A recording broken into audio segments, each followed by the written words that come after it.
Bueno, pues tomen su programa a mano porque vamos a leer varios versículos durante el siguiente sermón. Pero antes quiero pedirles que cierren sus ojos y me acompañen en oración para que pongamos la exposición de la palabra en manos del Señor.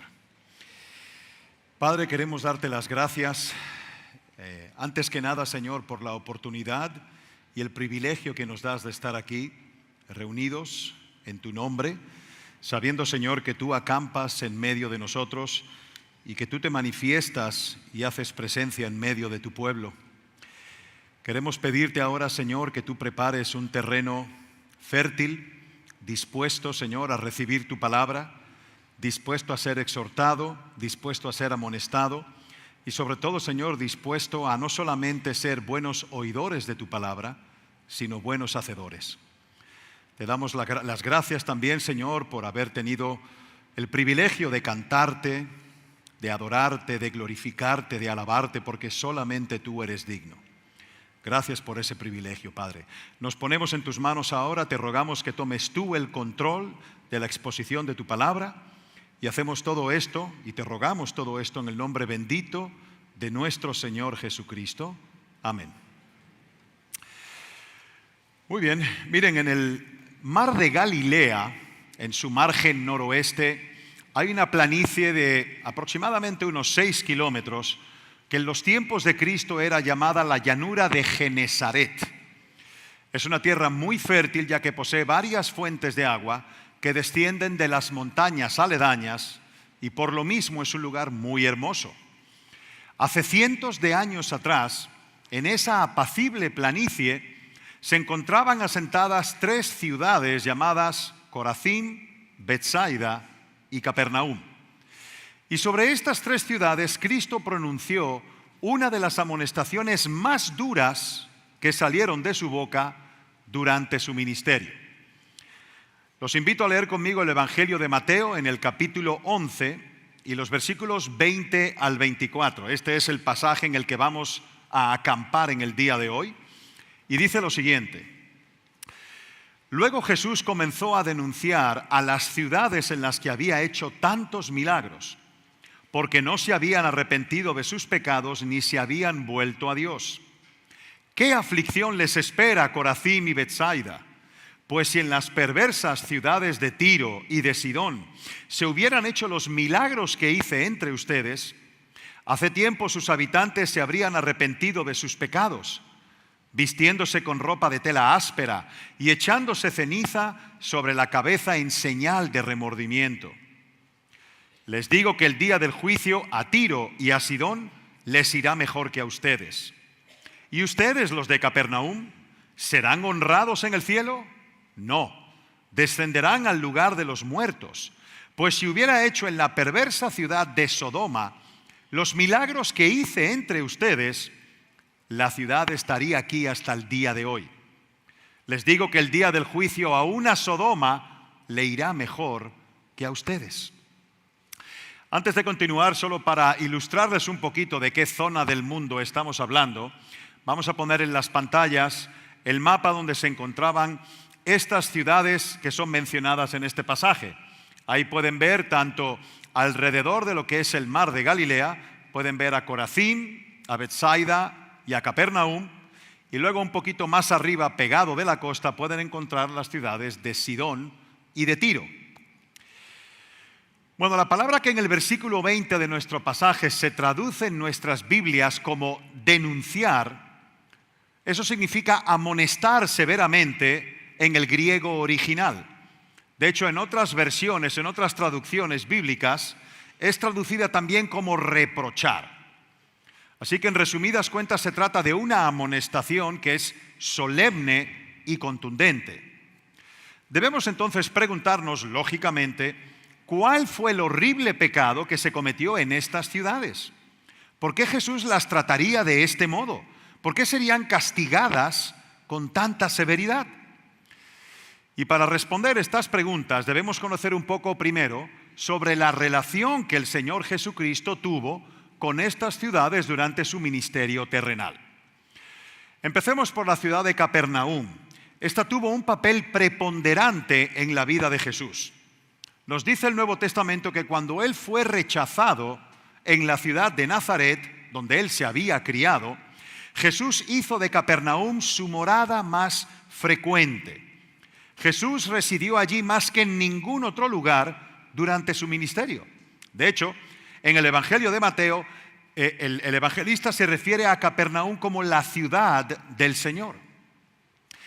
Nosotros podríamos decir que Capernaum fue una especie de cuartel general para Jesús. Fue allí donde Jesús sanó al hijo del centurión romano. Fue allí también donde sanó a la suegra de Pedro, donde sanó a aquel paralítico a cuyos amigos lo habían tomado en una camilla y lo estaban descendiendo por el techo para que pudiese ver a Jesús. Fue también en Capernaum donde resucitó a la hija de Jairo y donde sanó a aquella mujer que padecía de flujo de sangre y que fue entre la multitud tratando de tocar el manto de Jesús. En Marcos capítulo 1 se nos dice que Jesús enseñó las Escrituras en la sinagoga de Capernaum. De hecho, fue en esa misma sinagoga donde Jesús pronunció su famoso discurso del pan de vida. Esto es recogido por el apóstol Juan en el capítulo 6 de su Evangelio. Fue en Capernaum donde Cristo pronunció aquellas famosas parábolas del reino que aparecen en Mateo capítulo 13. La parábola del sembrador, la parábola del trigo y la cizaña, la parábola de la perla de gran precio, entre otras tantas. De manera que Capernaum se benefició en gran manera de las enseñanzas y de los milagros de Cristo como ninguna otra ciudad de Israel. Y por la cercanía geográfica de Betsaida y de Corazín, sus habitantes también recibieron beneficios similares.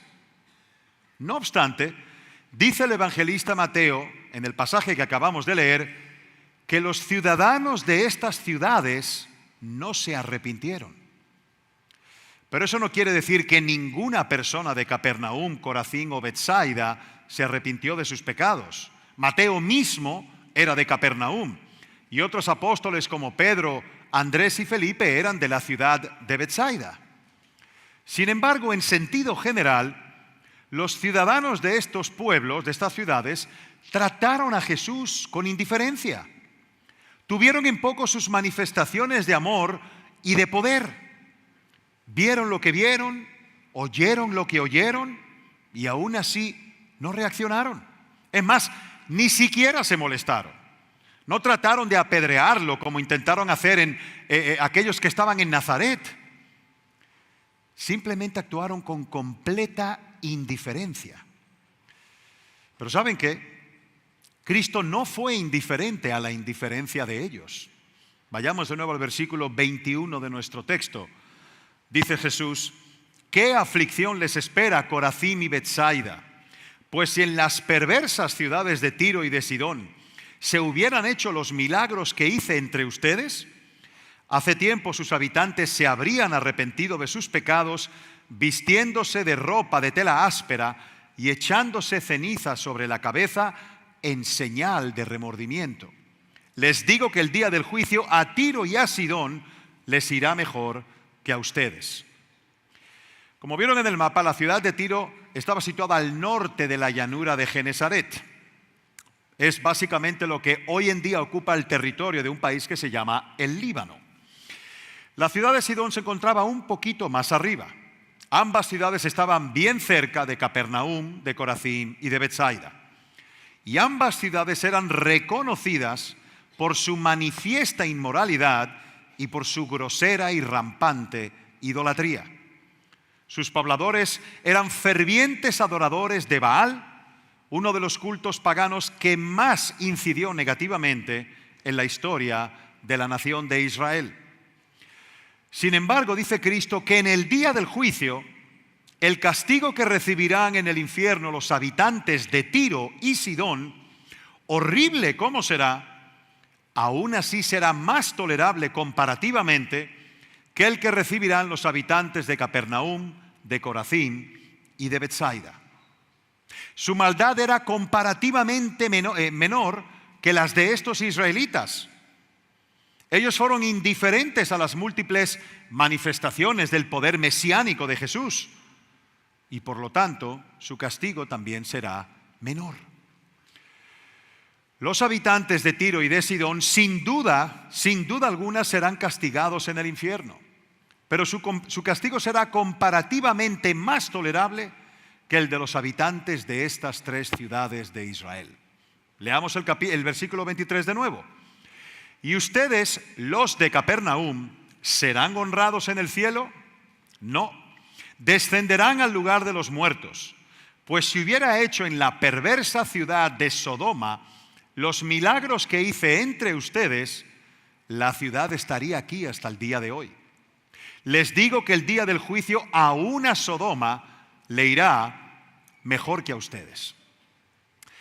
Estoy seguro que muchos, si no la mayoría, conocen la historia de estas 2 ciudades llamadas Sodoma y Gomorra. Estas ciudades fueron destruidas por el poder de Dios por causa de sus perversiones.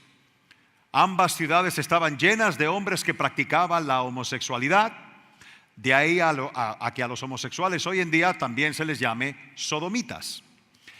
El pecado de Sodoma y Gomorra llegó hasta un punto en que Dios decidió exterminar a los habitantes de ambas ciudades.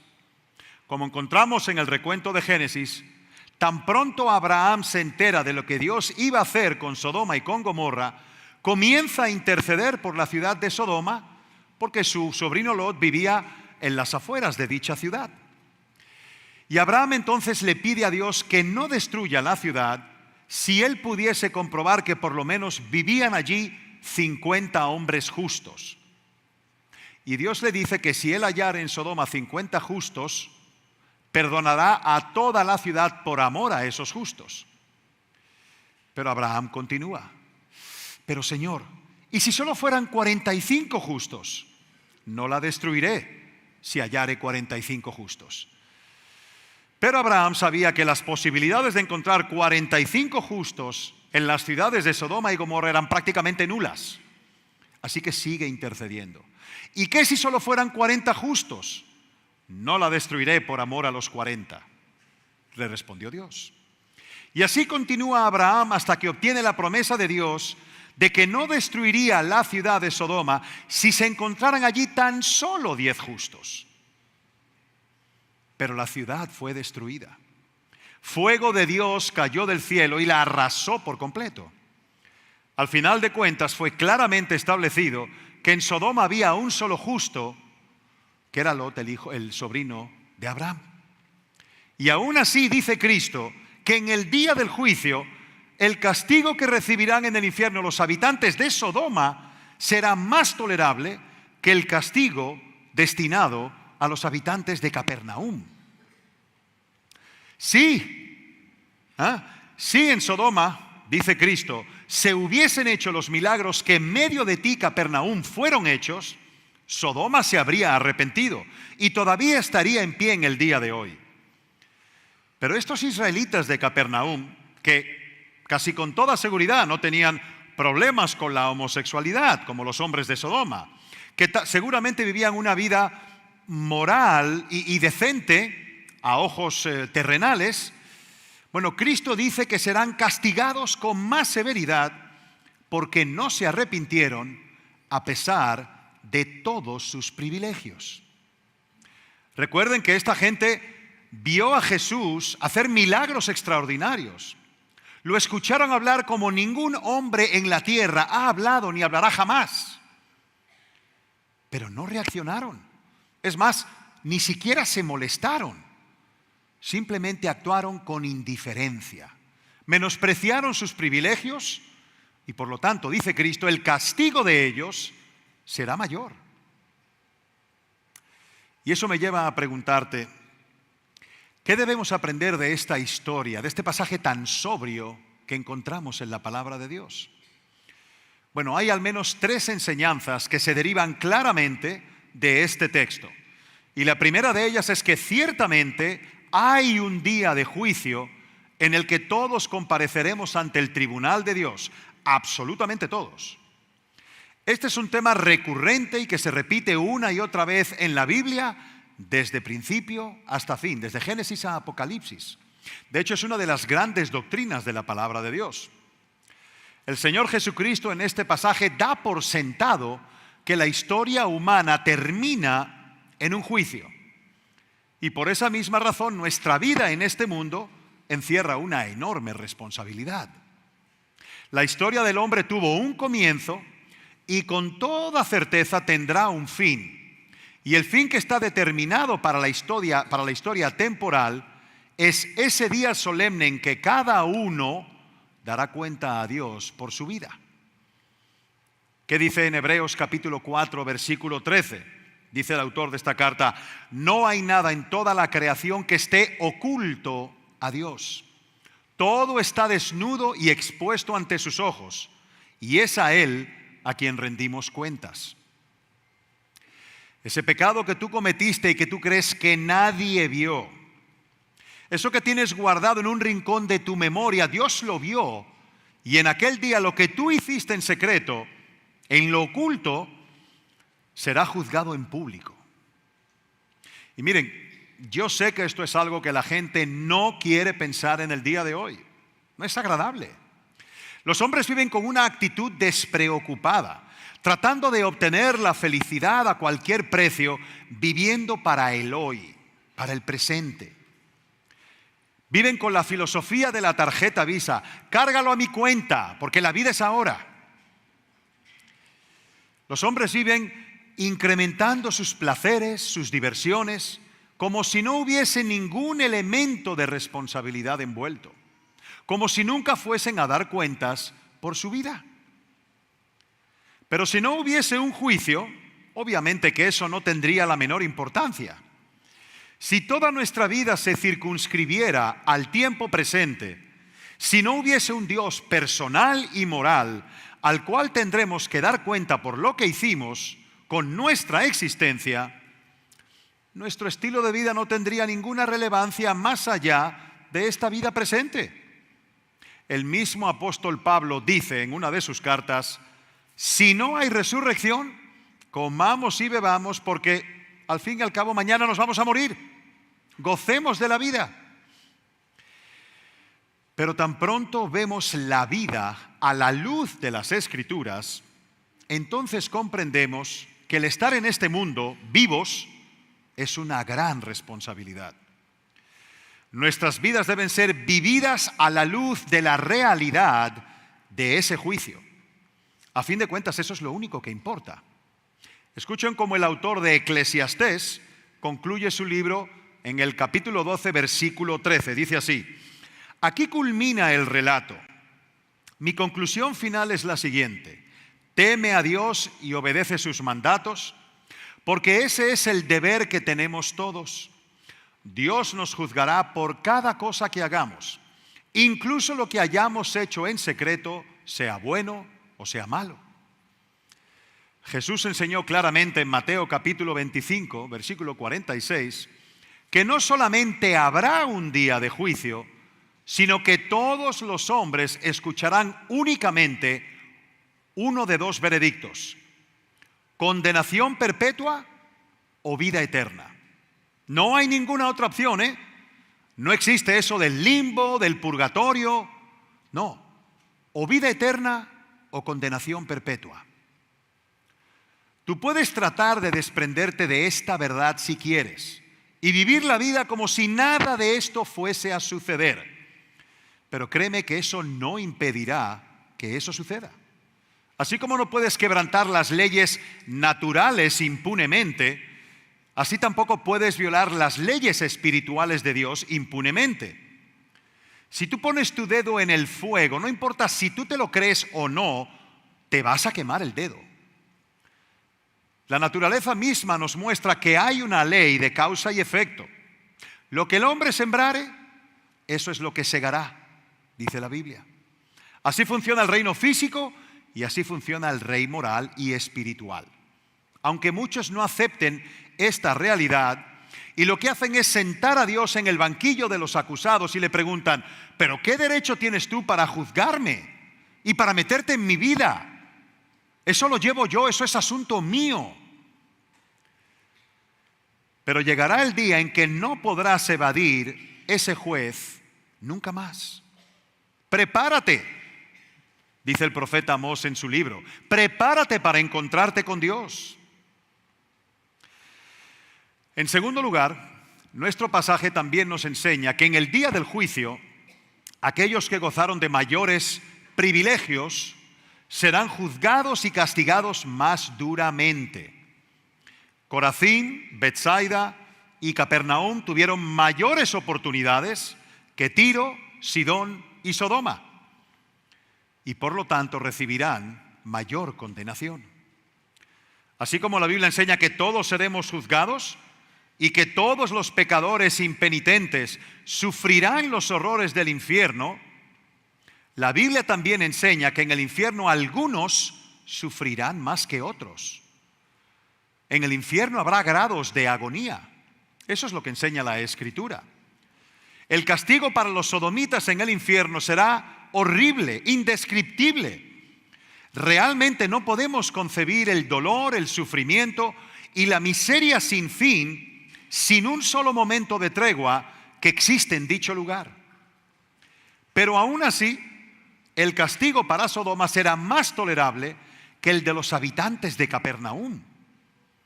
Cristo dijo en cierta ocasión: aquel siervo que conociendo la voluntad de su Señor no se preparó ni hizo conforme a su voluntad, recibirá muchos azotes. Porque a todo aquel a quien se le haya dado mucho, mucho se le demandará. Y al que mucho se le haya confiado, más se le pedirá. Recuerden que el mismo que pronunció esas palabras es el mismo que juzgará.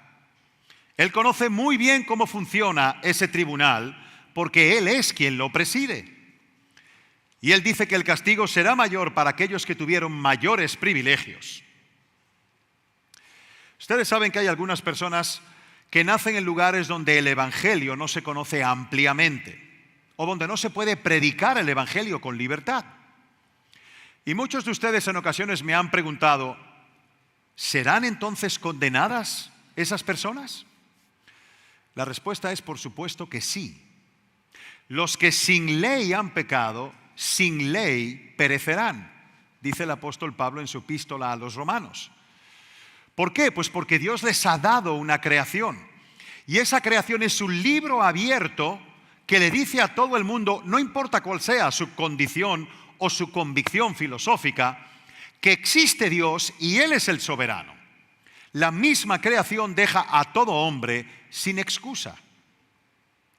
Hace unos años le preguntaron al profesor R.C. Sproul, ¿qué pasará con los inocentes de las tribus que hay en África?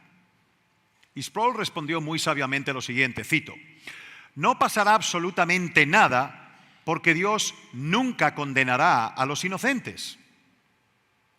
Pero realmente la pregunta que debemos hacernos es: ¿hay inocentes en África? Es ahí donde está el problema. Porque Pablo dice en Romanos capítulo 3, por cuanto todos pecaron, todos están destituidos de la gloria de Dios. No hay un solo justo, no hay ni siquiera uno.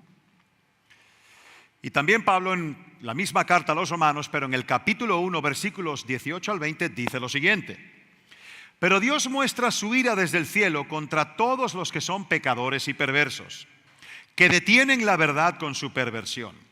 Ellos conocen la verdad acerca de Dios porque Él se la ha hecho evidente. Pues desde la creación del mundo todos han visto los cielos y la tierra. Por medio de todo lo que Dios hizo, ellos pueden ver a simple vista las cualidades invisibles de Dios, su poder eterno y su naturaleza divina. Así que no tienen ninguna excusa para no conocer a Dios. Pero esas personas en el infierno recibirán un castigo más tolerable que el de aquellos que vivieron en naciones como México, donde el Evangelio de Jesucristo y la palabra de Dios se predican y se proclaman regularmente. ¿Tú crees que Dios castigará con el mismo rigor a unos y a otros? No. Todos serán juzgados, de eso no hay ninguna duda. Pero el grado de castigo que recibirán los hombres no será el mismo. Al que más se le dio, más se le demandará. Y me puedo imaginar a algunos de ustedes pensando, pero si eso es así, hubiese sido mejor nacer en Sudán que en México.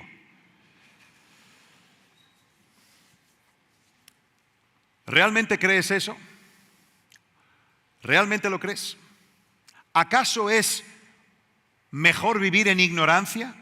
¿No haber escuchado nunca el nombre de Cristo? Por supuesto que no. ¿Qué dice el libro de Hechos, capítulo 4, versículo 12? No hay otro nombre bajo el cielo dado a los hombres por el cual puedan ser salvos. Y ese nombre es el de Jesucristo. Los privilegios son privilegios, no son una maldición. Nadie en su sano juicio se queja de ser privilegiado. Pero los privilegios conllevan una mayor responsabilidad. He ahí el asunto.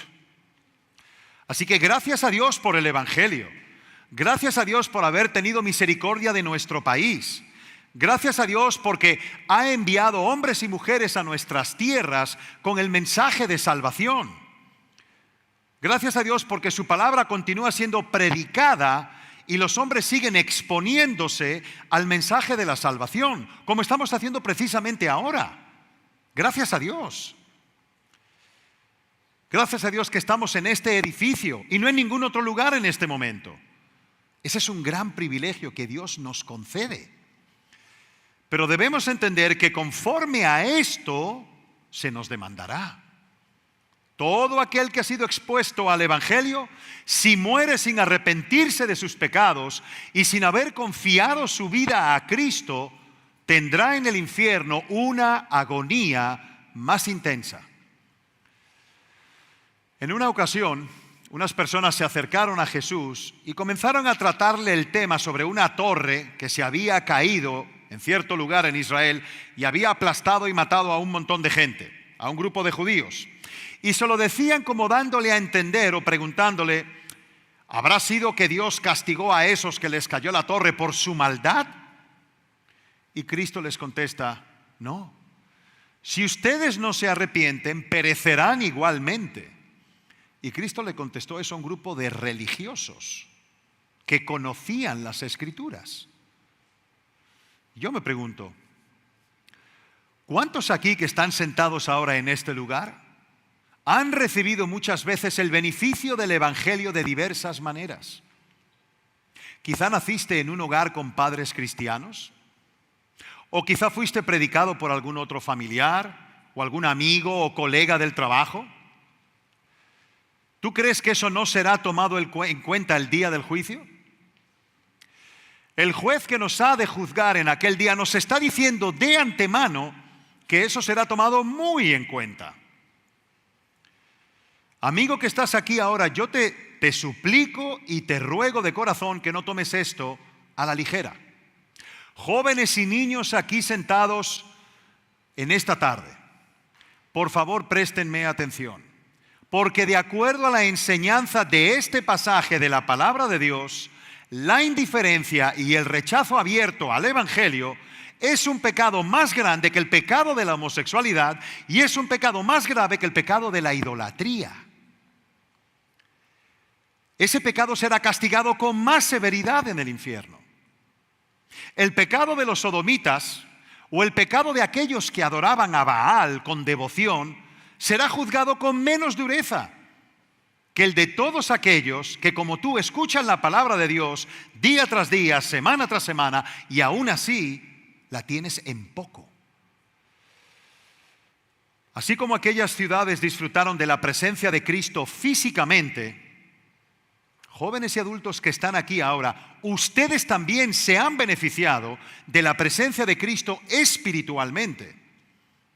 Dice el mismo Jesús en Mateo capítulo 18, versículo 20, pues donde se reúnen 2 o 3 en mi nombre, yo estoy allí entre ellos. El hecho de que no lo veamos aquí no quiere decir que no sea tan real que como si Cristo estuviese aquí físicamente. Y más aún cuando Cristo dice que Él se manifiesta al mundo a través de la predicación de su palabra. Esa palabra predicada, dice la Biblia, es como lluvia que cae del cielo. El autor de la carta a los Hebreos señala que cuando cae la lluvia, la tierra que bebe de esa agua de la palabra y produce hierba provechosa, recibe la bendición de Dios. Pero ahora escuchen, la que produce espinos y maleza, recibiendo de la misma agua de la palabra de Dios, es reprobada, es maldecida y su fin es el ser quemada. Vuelvo y te pregunto, ¿cuál de estos dos casos será tu caso? ¿Cuál será tu historia? Ya veo, Sergio. Estás diciendo todo esto para infundirnos temor. ¿Sabes qué? Tienes toda la razón. Es justo lo que hago porque no hay nada de malo en sentir temor cuando hay una causa legítima para sentir temor. ¿Qué dijo el Señor en Mateo capítulo 10, versículo 28? No teman a los que quieren matarles el cuerpo, no pueden tocar el alma. Teman solo a Dios, quien puede destruir tanto el alma como el cuerpo en el infierno. Miren, temer a los hombres es un grave pecado del cual debemos de librarnos. Pero vivir sin temor de Dios es una necedad y peor aún, es una insensatez. Pero hay una tercera y última enseñanza en nuestro texto que no debemos de pasar por alto. Y es que solo hay una vía de escape para el juicio y la condenación de Dios.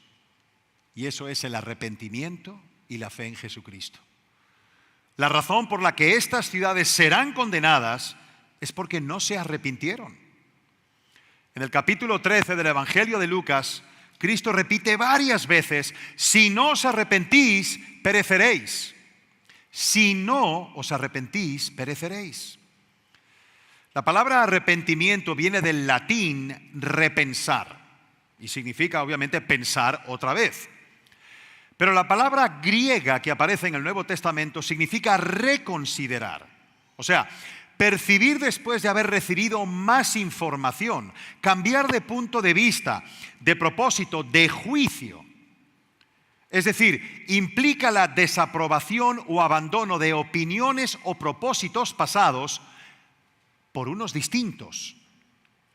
Así que ambas palabras, tanto en el latín como en el griego, están relacionadas con nuestro proceso de pensamiento. O sea, nos está diciendo, piénsalo mejor. ¿Han visto cuando una persona está tratando de convencerlos de algo y uno le dice, ¿sabes qué? No me interesa o no quiero hacer eso contigo? Y luego la persona te responde, mira, mejor consúltalo con la almohada. Bueno, esa es la idea detrás de esto.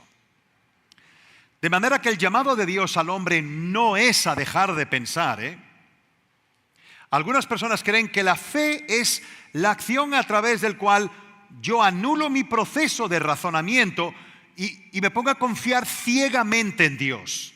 Para nada, Dios no ha llamado a nadie a confiar en Él ciegamente.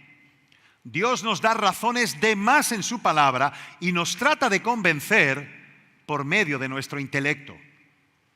El llamado de Dios al hombre no es a que deje de pensar. El llamado de Dios es a que pienses como Él. Es a ver las cosas como Él las ve.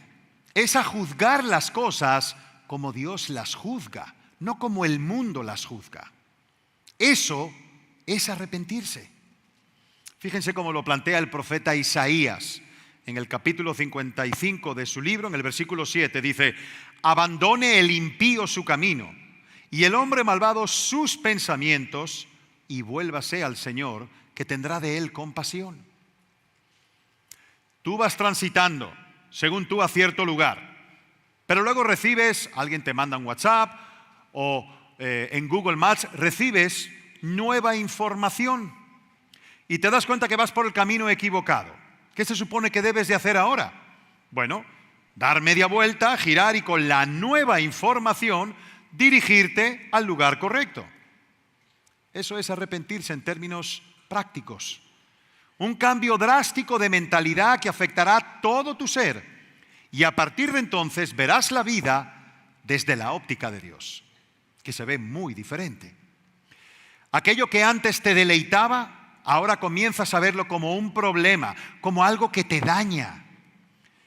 Y te vuelves a Dios para recibir de Él perdón y para recibir de la gracia que necesitas para poder abandonar esa vieja vida de pecado y ahora vivir en santidad, imitando al carácter de Cristo.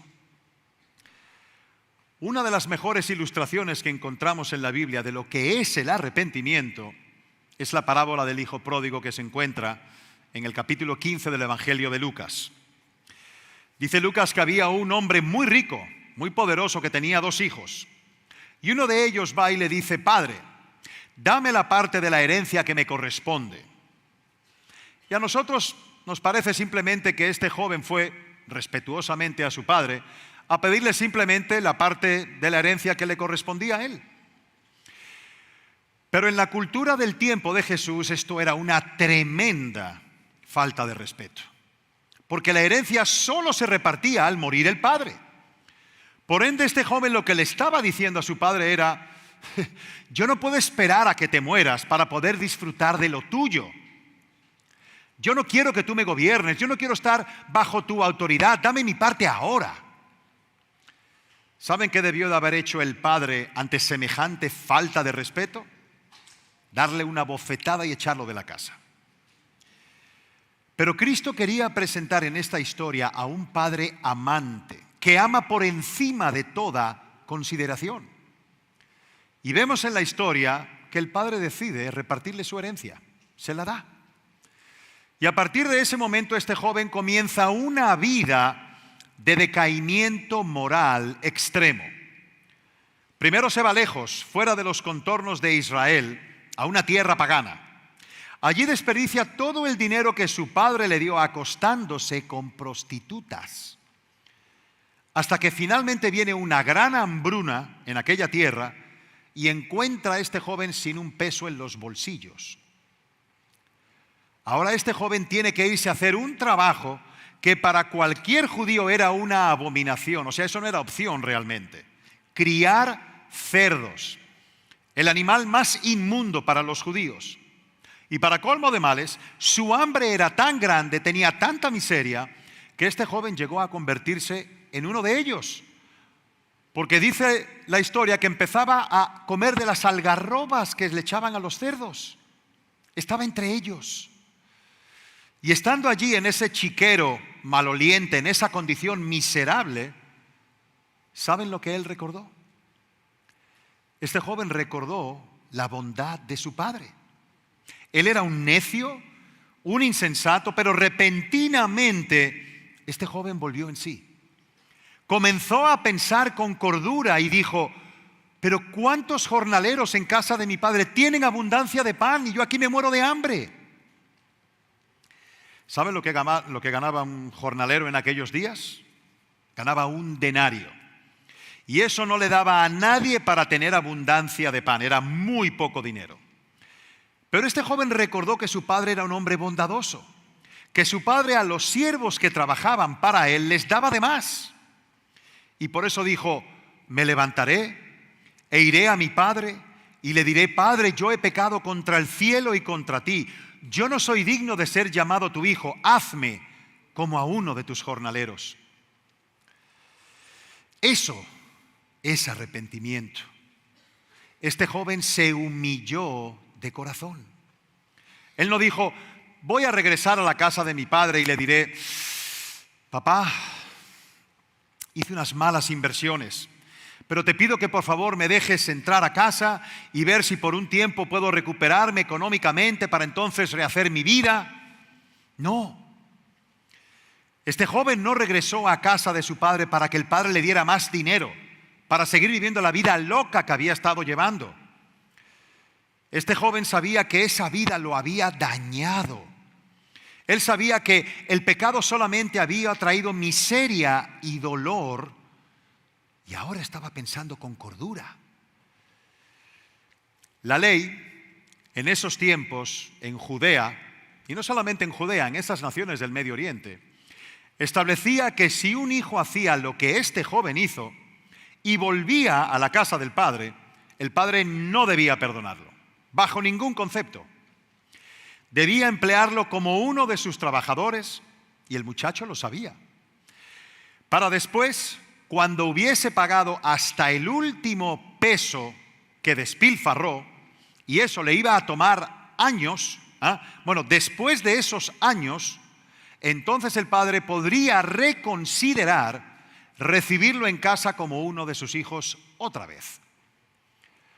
Pero dice la Escritura que cuando este padre vio venir a su hijo de lejos, hizo lo que un hombre digno y rico en Judea nunca hubiese hecho. Las personas en Israel andaban despacio, no porque no tuvieran fuerzas en los pies, sino porque eso era un síntoma de dignidad. Andar despacio, solemnemente, sin levantar polvo para no ensuciar sus delicadas y caras túnicas, así era como andaban los hombres de renombre y de dinero en esa época. Pero la historia nos dice que ese hombre se levantó la túnica, puso sus pies al descubierto y él comenzó a correr hacia donde estaba su hijo. Y así haraposo y maloliente a cerdo, lo abrazó y lo besó varias veces. Y entonces el muchacho comenzó su discurso, el que había preparado en el chiquero en medio de los cerdos, y dijo: Padre, yo he pecado contra el cielo y contra ti, y ya no soy digno de ser llamado tu hijo. ¿Y saben qué?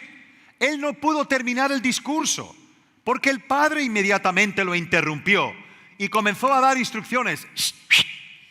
Tráiganme un vestido nuevo y maten al becerro más gordo que tengamos. Tú prepara la fiesta y el banquete, porque este hijo mío había muerto y ahora ha resucitado. Y dice la Escritura además que el padre le puso un anillo en su mano. ¿Saben el significado de eso?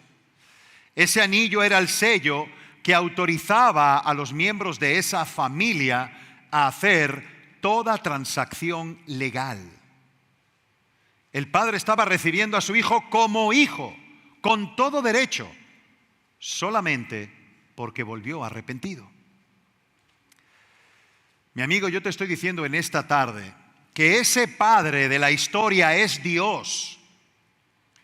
Dios. Esta no es la parábola del hijo pródigo, es la parábola del Dios bondadoso y misericordioso que es capaz de perdonar a un pecador que ha caído en la más grande de las miserias.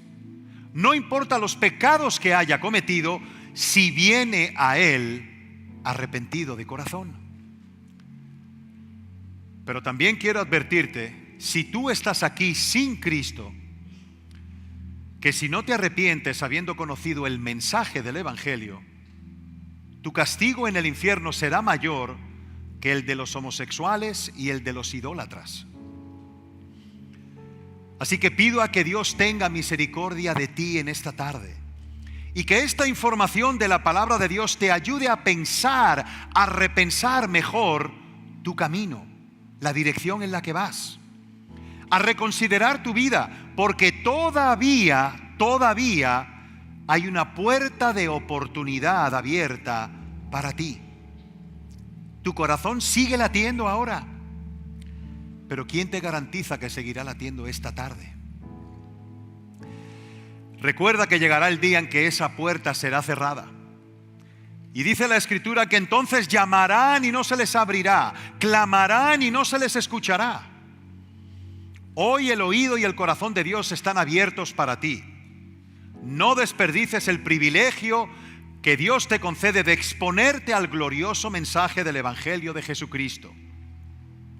Un mensaje que describe la obra redentora de un Rey Salvador, de un Rey misericordioso y, como dice la alabanza que vamos a cantar a continuación todos juntos, un Rey infinito. Les pido que nos acompañen, que se pongan de pie y que cantemos todos juntos esta canción.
entregamos toda la honra, te adoramos, fiel Salvador.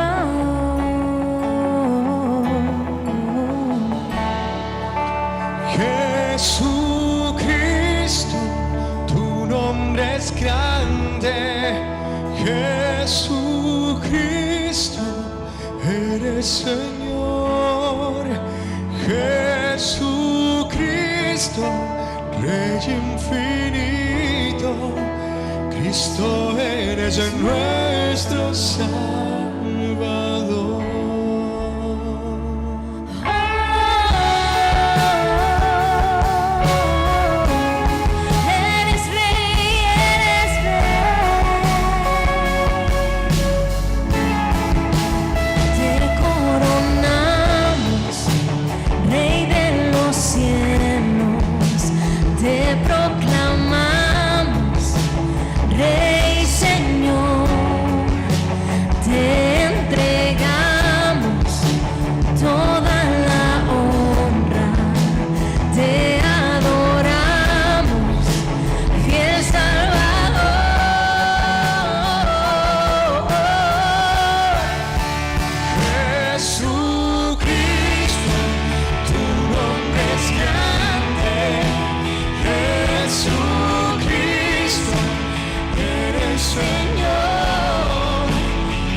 Vamos a orar todos juntos. Señor, queremos darte las gracias por la exposición de tu palabra. No nos dejaste huérfanos, Señor, y desprovistos. Nos dejaste tu voz escrita. Es una palabra viva, Señor, que penetra hasta lo más profundo de nuestra alma y de nuestro corazón. Te pedimos ahora, Padre, que esa palabra que ha sido sembrada como una semilla, tú la hagas germinar, Señor. Y aquellos que te conocen, Señor, y que caminan de tu mano, que esa palabra sea una palabra de exhortación para vivir en santidad y en fidelidad. Y para aquellos que están aquí presentes y que no te conocen, que esa semilla, Señor, tú la hagas germinar, que tú devuelvas, Señor, la vida a ese corazón muerto, que pongas, Señor, arrepentimiento en esos corazones, convicción de pecado, para que aquellas personas vayan a los pies de la cruz y te entreguen su vida. Tú eres Rey, tú gobiernas sobre toda la creación, sobre todos nosotros, y te alabamos y te adoramos como tal, como nuestro Rey. Te lo pedimos y te lo agradecemos todo en el nombre bendito y glorioso de nuestro Señor Jesucristo. Amén.